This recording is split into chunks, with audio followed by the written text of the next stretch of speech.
Hello students, in this session we will mainly go through the pages of the chapter Delhi Sultanate. Children, according to the reduced syllabus, you need to study the sources. You need to study the sources of Delhi Sultanate. Which are the two important sources of Delhi Sultanate based on the syllabus are inscriptions and Qutub Minar. These are the two important sources you need to discuss. Inscriptions, you know that writing on any hard surface are called inscription. So it can be writing on coins, the writing on monuments, milestones, tombstones. All these can be considered as inscriptions. Okay. So writing on coins means it can be writing in Sanskrit or writing in Arabic. And monuments also, there are number of monuments are there, Qutub Minar, Agra Fort, Taj Mahal, Red Fort. So number of monuments which are constructed. So in all these, on the wall of these monuments, lot of writings are there. So all those writings can be considered as inscription. Then milestone, the small stone which are erected on the road. Okay, that are called milestone. Then tombstones. Tombstone means burial site. The feature, the structure which is constructed above the burial site can be considered as tombstone. So in all these hard surfaces, writings are there. So these writings can be either in Sanskrit or Arabic language. Sometimes in both the language it can be. So such kind of writings on hard surface are called inscription, and like that coins, monument, milestone, tombstone. These are all the main inscription which provide important information about Delhi Sultanate. Next we discuss about monuments. Under the monuments, when we discuss about monuments, we mainly discuss the most important monument of the period of Delhi Sultanate is that Qutub Minar. Okay, Qutub Minar is one of the most important monument which is constructed during the Delhi Sultanate period. And who laid the foundation of Qutub Minar is that Qutbuddin Aibak. You know that who is Qutbuddin Aibak? He is the one who founded the slave dynasty. Qutbuddin Aibak founded the slave dynasty, and he laid the foundation of Qutub Minar. Okay, but he did not complete the work of Qutub Minar. Okay, who completed the work of Qutub Minar? Iltutmish. Iltutmish completed the work of Qutub Minar. So Qutbuddin Aibak was the first ruler of Delhi Sultanate. Then followed by Qutbuddin Aibak, who became the next one? Iltutmish. So Iltutmish completed the work of Qutub Minar. Now Qutbuddin Aibak constructed Qutub Minar for the memory of the Sufi saint Qutbuddin Bakhtiyar Kaki. Okay, one of the Sufi saint, Islamic saint, and he was the devotee. Qutbuddin Aibak was a devotee of Qutbuddin Bakhtiyar Kaki. So for the memory of Qutbuddin Bakhtiyar Kaki, Qutbuddin Aibak laid the foundation of Qutub Minar, and Iltutmish completed the work of Qutub Minar. Next we see the archaeological features of Qutub Minar. It had the original height. At the very beginning, it had the height of 71.4 meters at the beginning. But this tower got damaged in the lightning in the year 1369. So again it was repaired, reconstructed by Firoz Shah Tughlaq. Okay, Firoz Shah Tughlaq reconstructed the Qutub Minar, and he raised the height, and he constructed one more story. So like that, one more story he constructed, Firoz Shah Tughlaq added with the Qutub Minar. So accordingly, Qutub Minar has got 5 stories. This is the first story, second story, third story, fourth story, and fifth story. Understood? So like that. So this can be considered as the first balcony, second balcony, third balcony, fourth balcony, and fifth balcony. So each balcony is supporting. Understood? Actually, it is a circular tower. You know that Qutub Minar is a circular tower. So now let's see more features of Qutub Minar. You see the second point. It has 5 stories tapering as they ascend, as they go upward. What happened? Tapering upward, it has got 5 stories. Then the entrance is through the doorway on the northern side. Northern side, the entrance is there. Then Minar is a circular tower about 13.8 meters in diameter. The total diameter of Minar is 13.8 meter. And what is that? So to the width and around 3 meter at the summit. You see, as it go upwards, what happened? The diameter is going on decreasing. So at the top only 3 meter diameter.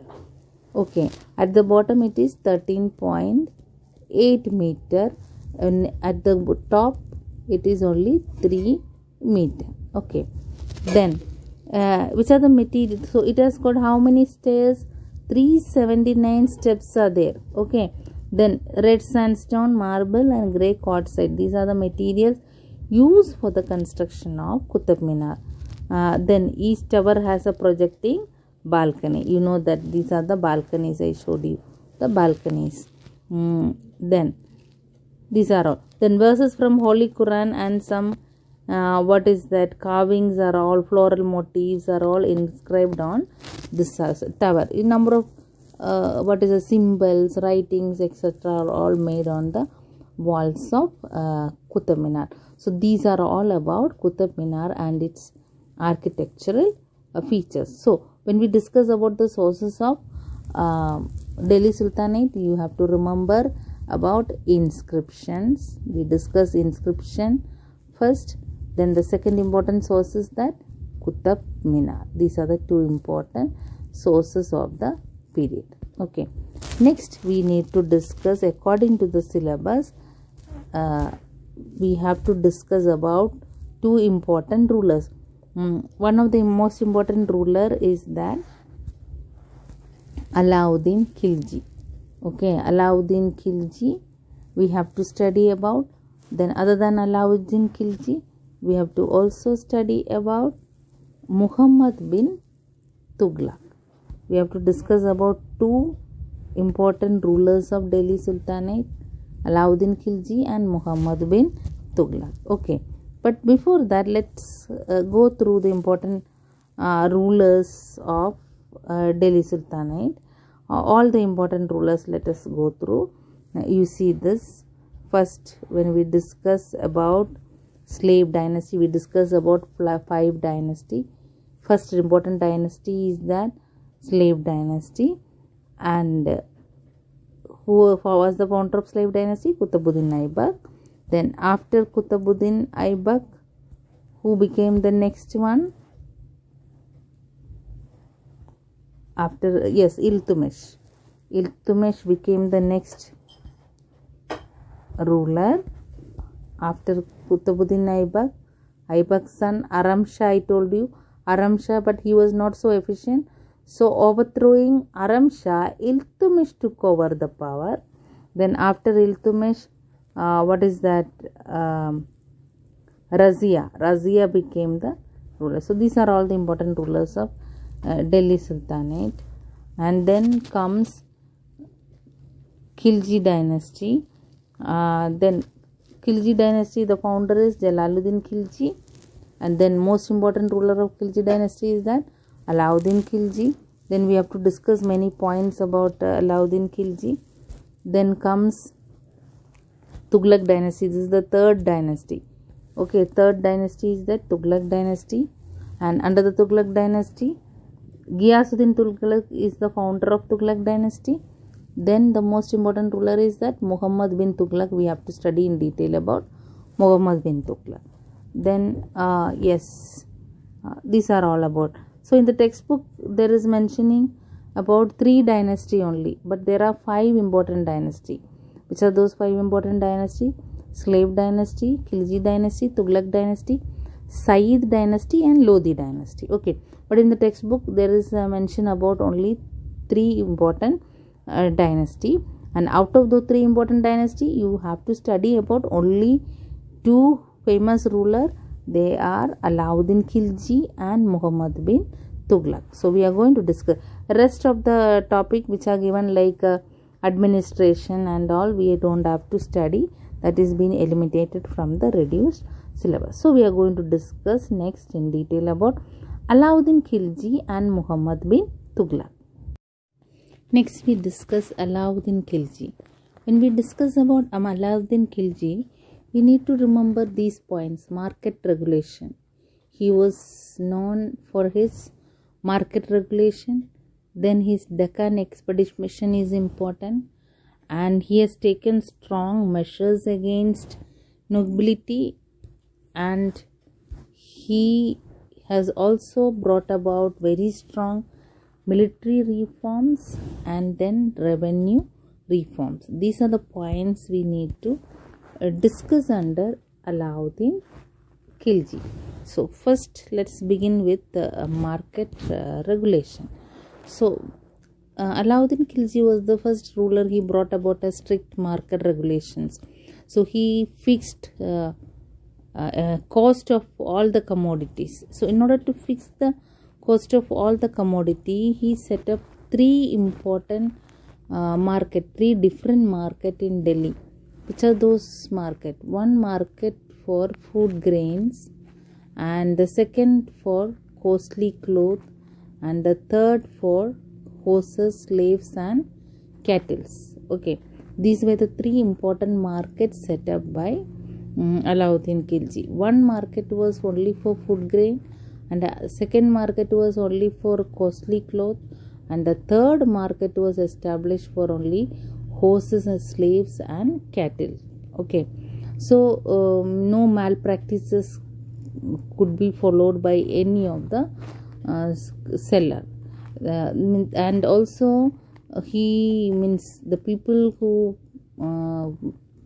did not follow these rules and regulations were very strictly punished, and these markets were under the strict control of Shahana. Shahana was the in charge of all these three important markets, and he has also brought about strict punishments who did not follow the order, and also who were caught for cheating and underweighing goods and all were very strictly punished. And the next is that Deccan expedition. When we discuss about Deccan expedition, the important personality here is Malik Kafur. Malik Kafur was one of the important servant and army general of Alauddin Khilji. So Deccan expedition of Alauddin Khilji was led by Malik Kafur under the guidance of Malik Kafur. So accordingly, he defeated number of places in Deccan, which are those places: Devagiri, Warangal, Dwarasamudra, Mathurei. All these regions were conquered by Malik Kafur. But Alauddin Khilji did not annex all these places with his empire. His intention was only to get some income. Okay, only he wanted these rulers to accept his authority. So accordingly, those rulers accepted the authority of Alauddin Khilji, and they started giving a fixed income every year. This is all about Deccan expedition. Next is that measures against nobility. And when Alauddin Khilji came to the power, a number of nobles were against him. But by Alauddin Khilji, very strongly he suppressed all these nobles and brought about a very strong rule. How did he suppress these rulers? So these nobles means rich persons in the society, important personalities in the society. So what happened is that he banned all the social gatherings of nobles, so that the nobles were not allowed to hold parties or festives, to form marriage alliance without the permission of Sultan. So that means no social gathering, even no marriage alliance, nothing should be taken place without the information of Sultan. That means he controlled all kind of social gathering of nobles. And the next is that use of wine and intoxicants was banned. Okay, so when there is social gathering, then only this kind of wine and intoxicants are used by nobles. So no social gathering. So plus these wine and intoxicants were all banned. Then gambling was forbidden and gamblers were severely punished. So gambling also kind of gathering, isn't it? So that means nobles were completely kept separate and kept isolated and never allowed to come together to make any plan against the sultan. He stopped paying the soldiers in land and introduced cash salary. So till then the rulers they used to give salaries in the form of land, but now Alauddin Khilji, he stopped paying salary in the form of land, but he started paying in the form of cash. Then he also established the efficient spy system. Spy system means there are a group of people were appointed and they moved in different like strangers from place to place to collect the information. And what kind of information? If anybody is planning against the ruler or any kind of conspiracy, and what kind of talk among the people, or is there enemy of sultan, are they planning out something? So such kind of people who collect such kind of information and reach those information to the ruler are known as spy system, just like our CBI work.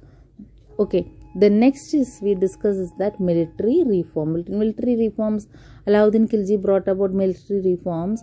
Under his military reform, he imported good quality of horses, and he also started the system of branding the horses. Not only imported the horses, all those horses were branded so that nobody could steal such kind of horses, nobody could replace.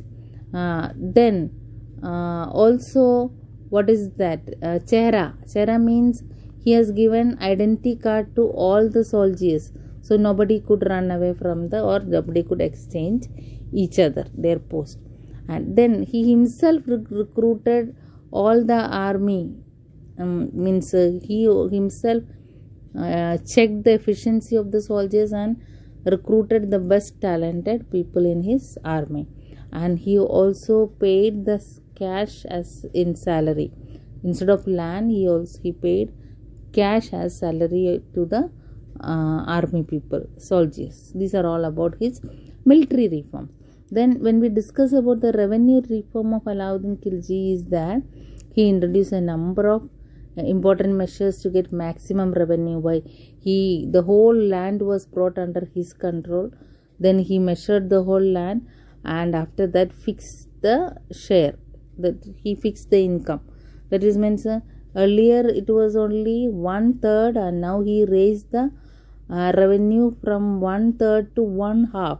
Too much, isn't it? Then he demanded it to be paid in cash. So the land revenue, he asked people to pay the land revenue not in the form of production, but he asked them to pay in the form of cash. That also 1/2 of the income should be given to the sultan. Okay, these are all about the revenue reform brought about by Alauddin Khilji. There is a film Padmavat. That film is related to the story of Alauddin Khilji. It has got a lot of addition with the reality, but still you can get some idea about Alauddin Khilji and his life and all watching that movie. Okay, and the next is that Muhammad bin Tughlaq. We have to study the important ruler is that Muhammad bin Tughlaq. When we discuss about Muhammad bin Tughlaq, you have to remember about his experiment. Muhammad bin Tughlaq was a very knowledgeable person. He was a scholar, musician. He was a multi-talented person. He was one of the well-educated sultan among all the sultan. But no, he had made number of experiments without proper planning in his period, and all those experiments were brought about without proper planning. For that reason, all those experiments were proved to be a complete failure. So such kind of one of the important experiment was transfer of capital. What was this transfer of capital? The capital was in Delhi, you know that. He thought of shifting the capital from Delhi to Daulatabad. Daulatabad is near the place which is near to Aurangabad. near to Deccan. So what was, he felt that Delhi is already in famine. At the same time, he thought that shifting to Dawlatabad, he can control even Deccan and almost all the part of India from there. But after shifting, but when he shifted all the important buildings, even the people and their building, everything. It had cost a lot. But after shifting there, he understood that border area is now attacked by Mongols. Anytime Mongols can invade India. Okay, so finding so many other inconvenience, again he had to shift back his capital from Dawlatabad to Delhi. Again he shifted his capital back. So it what he had to spend lot of money, and it created lot of inconvenience to the people, soldiers and the officials and all. So this experiment was proved to be a failure. So which are the points why he transferred his capital? One reason was Dawlatabad was centrally located, so where he could control the Deccan territories. Then second point is Delhi was in the grip of severe famine, so he thought of shifting. Then third point is that Delhi was constantly threatened by Mongol invasion. But finally what happened? He ordered the people of Delhi, including religious heads, to shift to Dawlatabad. Realizing the gravity of the threat from north, he decided to shift the capital back to Delhi. Okay, again he understood that if he continue in Dawlatabad, India may be easily attacked by Mongols. So again he went back to Delhi. And the next point is the token currency. He changed, already they were using the what is that, silver token currency. Okay, so instead of silver token currency, he introduced bronze token currency. Okay, but now what happened is that bronze was cheaper compared to silver. So now everywhere people started making fake token currency. Yes, that has brought about the inflation. The inflation means decrease of the value of money. So that has brought about lot of problem, affected the trade, and again Sultan had to change his plan. This is what token currency. Clear? Okay, next is that taxation in Dob.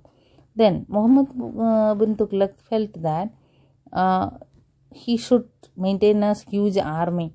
So in order to maintain a huge army, and he had a plan of conquering many part of the world. As the part of it, he thought of raising his income. So as a part of raising his income, he thought of increasing the tax on farmers. So he increased the tax on people who are farmers were living in the Ganga Yamuna Doab. Ganga Yamuna region, that plain, we say no, northern plains, that region is known as the valley of Himalaya rivers, which is drained by river Ganga and its tributaries. So taxation in Doab means the people who are lived in the Ganga Yamuna region, valley. So these farmers, so that was a most fertile region where farmers were farming. So he increased the tax on those people, but finally means people could not bear this kind of heavy taxation. So many of the farmers, they left their land and they had to run away from their land. Now because of the lack of production, all the farmers ran away, so there is no production. So that again the Sultan had to call back, Muhammad bin Tughlaq had to call back all the farmers, and he had to give everything to them free of cost, and again he had to resettle them back and to bring back the cultivation. So this experiment also proved to be a failure. And the next one was that plan of conquest. He had the ambition of conquering many places. So what he did is that he organized the army, and he also paid 1 full year's salary in advance. Okay, what foolishness he had done. 1 full year salary had already given in advance to the soldiers. Then he thought of that he can make use of soldiers to invert the places, but all his plans were proved to be failure, and he could not continue the invasion due to the harsh climatic condition, and also it was at the time of due to the failure of token currency and also many other problem. He had to withdraw his plan of conquest. Okay, so these are all about the experiment of Muhammad bin Tughlaq. So we need to study about only 2 rulers, Alauddin Khilji and Muhammad bin Tughlaq. So we have discussed. Now you have to go through the question answers and mark down and write down and learn this chapter.